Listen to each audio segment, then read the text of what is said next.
जय श्री श्याम दोस्तों, आस्तिक कहानियों में आपका स्वागत है। आइए भक्तों में भक्त श्री कबीर दास जी के बारे में हम कथा श्रवण करते हैं, जिन पर भगवान की असीम कृपा बरसती थी। बोलो श्री कृष्ण भगवान की जय। संवत 1455 विक्रमी चेत सुदी पूर्णिमा सोमवार के दिन श्री कबीर जी का तेज काशी के लहर तालाब में उतरा। कहते हैं कि वह प्रकाश उस तालाब में ठहर गया और प्रत्येक दिशाएं जगमगा उठी। ये माना जाता है कि कबीर जी एक ब्राह्मणी विधवा के पुत्र थे, जिसने जन्म देने के बाद कबीर जी को काशी के लहर तारा तालाब के किनारे छोड़ दिया। कुछ देर बाद उसी रास्ते से नीरू जुलाहा अपनी नवविवाहिता स्त्री नीमा को लेकर जा रहा था। नवजात शिशु का सौंदर्य देखकर उन्होंने उसे उठा लिया और उसको अपने पुत्र के समान पालन किया। इसलिए कबीर जी जुलाहे कहलाए। यद्यपि वे ब्राह्मण विधवा के पुत्र थे, कबीर ग्रंथावली में कबीर जी ने अपनी जुलाहा जाति का परिचय भी स्पष्ट रूप से अनेक स्थानों पर दिया है। कबीर जी बचपन से ही धर्म की ओर आकर्षित थे। वे भजन गाया करते थे और लोगों को उपदेश दिया करते थे। उन्होंने अभी तक कोई गुरु धारण नहीं किया था, इसलिए लोग उन्हें निगुरा भी कहते थे। इसी कारण वे अपने गुरु खोजने की चिंता में व्यस्त रहते थे। उस समय काशी में गुरु रामानंद की बड़ी प्रसिद्धि थी। कबीर उन्हीं के पास गए और उन्होंने कबीर जी को अपना शिष्य बनाना स्वीकार नहीं किया। वे हताश तो बहुत हुए, पर उन्होंने एक रास्ता निकाला। प्रातःकाल अंधेरे ही स्वामी रामानंद पंचगंगा घाट पर नित्य स्नान करने के लिए जाते थे। कबीर जी पहले से ही उनके रास्ते में घाट की सीढ़ियों पर लेट गए। रामानंद जी जैसे ही स्नानार्थ आए, वैसे ही उनके पैर की ठोकर कबीर जी के सिर में लगी। ठोकर लगने के साथ ही गुरु रामानंद जी के मुख से पश्चाताप के रूप में राम राम शब्द निकल पड़ा। कबीर जी ने उसी समय उनके चरण पकड़कर कहा, महाराज, आज से आप मेरे गुरु हुए। रामानंद जी ने प्रसन्न होकर कबीर जी को हृदय से लगा लिया। उसी समय से कबीर जी गुरु रामानंद जी के शिष्य कहलाने लगे। स्वयं कबीर जी ने लिखा है, काशी में हम प्रकट भये हैं रामानंद चिताए। कहा जाता है कि आपके मुख पर नूर बरसता था। जो व्यक्ति भी आपका दर्शन करता था, वे आपके चरणों में झुक जाता था। आप शांति के ऐसे दरैया थे, जिसमें से प्रभु नाम का जल हर समय बहता रहता था। कबीर जी के भजन आध्यात्मिक होते थे, जो साफ साफ सुनने वालों के दिलों में रूहानी असर छोड़ जाते थे। आज भारत भर में उनके भजन घर घर में बड़े प्रेम से गाए जाते हैं।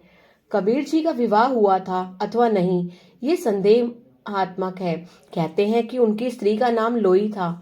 वह एक वनखंडी वैरागी की कन्या थी। उसके घर पर एक संतों का समागम था। कबीर जी वहां उपस्थित थे। सब संतों को दूध पीने को दिया गया। सब ने पी लिया। कबीर जी ने अपना दूध रखा रहने दिया।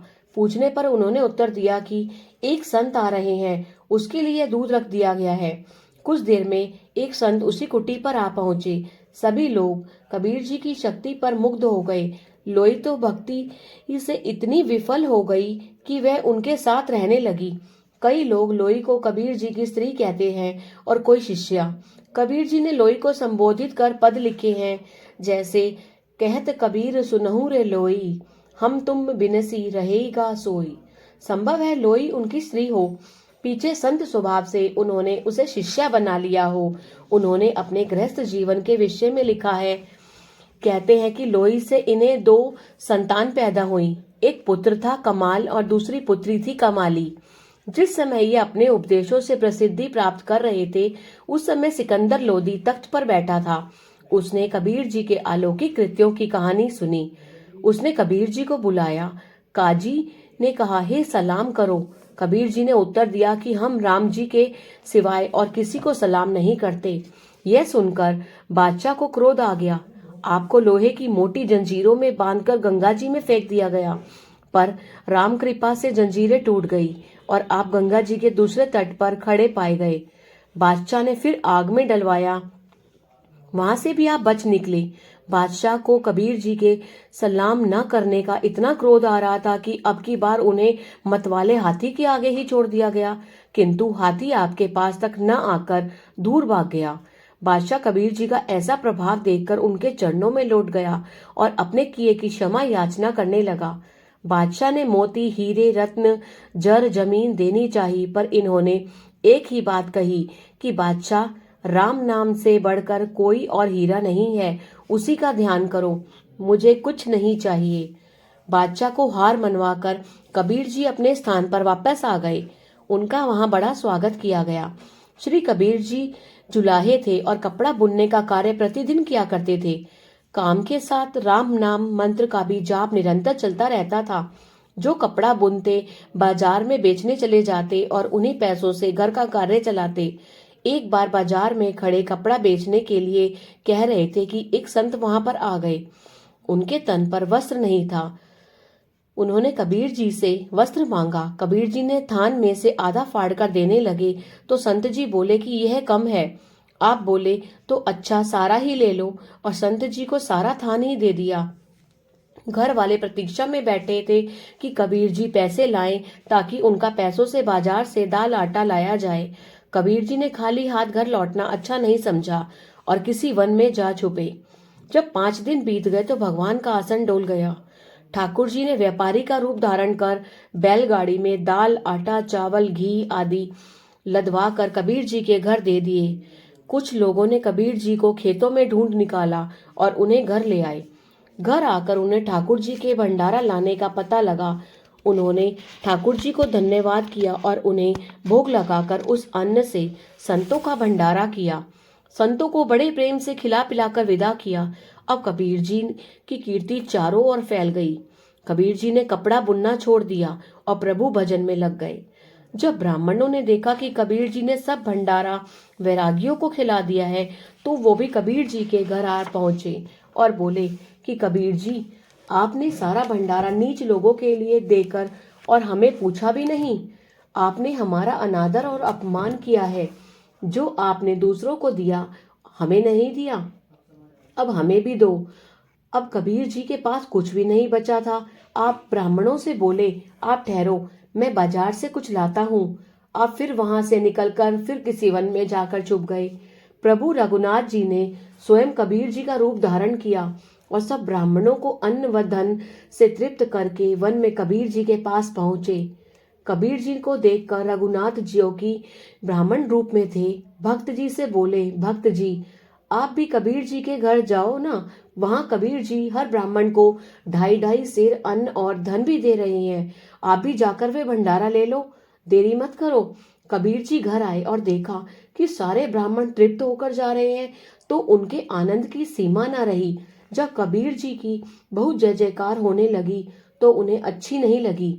अब घर के बाहर बहुत भीड़ भाड़ होने लगी। आपने एक नवीन कौतुक रचा। अपनी निंदा हेतु एक सुंदर वैश्या को साथ लेकर घर से निकले। यह देखकर उनकी चर्चा और हंसाई हर स्थान पर होने लगी। आप कुछ विचार करके राजा की सभा में गए। राजा को वैश्या वाली घटना का पता लग चुका था। उसने कबीर जी का कुछ भी आदर सम्मान नहीं किया। आप वहां कुछ समय के लिए रुके। आपने एक खाली मदिरा के बर्तन में जल डाल दिया। राजा के पूछने पर आप बोले कि जगन्नाथ जी के मंदिर में एक ब्राह्मण पांडे का पांव जल रहा था, इसलिए मैंने अग्नि बुझा दी। यह सुन राजा ने एक दूत शीघ्रता से जगन्नाथपुरी भेजा, जिसने आकर इस घटना को सत्य बताया। राजा और रानी दोनों ने सरे बाजार कबीर जी से क्षमा याचना की। अब कबीर जी का भजन और भी बढ़ने लगा। उनकी ऐसी शोभा देख ब्राह्मण बहुत दुखी हुए और उन्होंने कहा, कबीरा खड़ा बाजार में सबकी मांगे खैर, ना काहू से दोस्ती ना काहू से बैर। संतन की ये रहनी सदा है गुण में गुण देखे, अचर्ज किया दोषों में गुण गहनी महा है। रिद्ध सिद्ध मांगू नहीं मांगू तुमसे ए, निषदिन दर्शन साध का कबीर मोहे दे। कबीर सेवा को दो भले एक संत इकराम, राम तो दाता मुक्ति के संत जपावे नाम। सुख देवे दुख को हरे दूर करे अपराध, कह कबीर वह कब मिले परम स्नेही साध। ब्राह्मण अब भी ईर्ष्या की आग में जल रहे हैं कि कबीर जी का इतना मान क्यों हो रहा है। उन्होंने कबीर जी को नीचा दिखाने के लिए एक चाल चली। कई व्यक्तियों को वैरागियों जैसे वस्त्र धारण करवाकर गांव-गांव में भेजा, जिन्होंने सब लोगों को कबीर जी की ओर से झूठा न्योता दिया कि कबीर जी के विशाल भंडारे में अमुक दिन आओ। उस दिन लोग टोलियों में कबीर जी के घर पहुंच गए। कबीर जी यह जानकर कि घर में तो कुछ नहीं है, कहीं जा छुपे, पर भक्त वत्सल श्री रघुनाथ भक्त के हेटी क्यों न होने देते। उन्होंने कबीर जी का रूप धारण कर खान पान की सामग्री साथ ली और कबीर जी के रूप में हर एक को भोजन खिलाकर ऐसा भंडारा किया जिसकी याद लोगों के दिलों में देर तक बनी रही। ऐसी घटनाओं से पता चलता है कि जो अपने आप को प्रेम भक्ति और श्रद्धा से प्रभु को समर्पित होते हैं, ठाकुर स्वयं उनकी मर्यादा भूलकर उसके सारे कार्य संवारते रहते हैं। कबीर जी के चरित्र में एक बड़ी बात जो महत्व रखती है वह यह है, उन्होंने अपने निर्गुण और सगुण से परे ब्रह्म की प्राप्ति के लिए भक्ति को साधन माना है। उपासना में प्रेम के स्थान पर श्रद्धा और भय रहता है, उसमें यम नियम की कठोर साधना है, पर कबीर जी में अपने ब्रह्म के लिए भक्ति का विशेष स्थान है। वे अपने ईश्वर से प्रेम अधिक करते हैं। नाम के लिए उनका ईश्वर निराकार और निर्गुण है, पर उसकी आराधना सगुण की भांति की जाती है। मृत्यु के समय कबीर जी काशी से मगहर चले गए थे। उन्होंने लिखा, सकल जन्म शिवपुरी गवाया, मरती बार मगहर उठी धाया। यह विश्वास है कि काशी में मरने से मोक्ष मिलता है और मगहर में मरने से नरक। पर कबीर जी ने कहा, जो काशी तन तजय कबीरा, तू राम ही कौन निहोरा।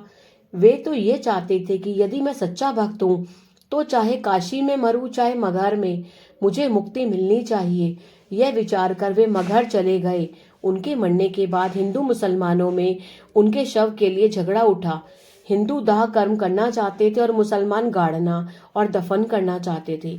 कफन उठाने पर शव के स्थान पर फूल राशि दिखलाई पड़ी, जिसे हिंदू मुसलमानों ने सरलता से अर्ध भागों में विभाजित कर लिया। हिंदू और मुसलमान दोनों संतुष्ट हो गए। कबीर जी ने भौतिक शरीर का त्याग 101 वर्ष की अवस्था में किया और परम धाम को पहुंचे।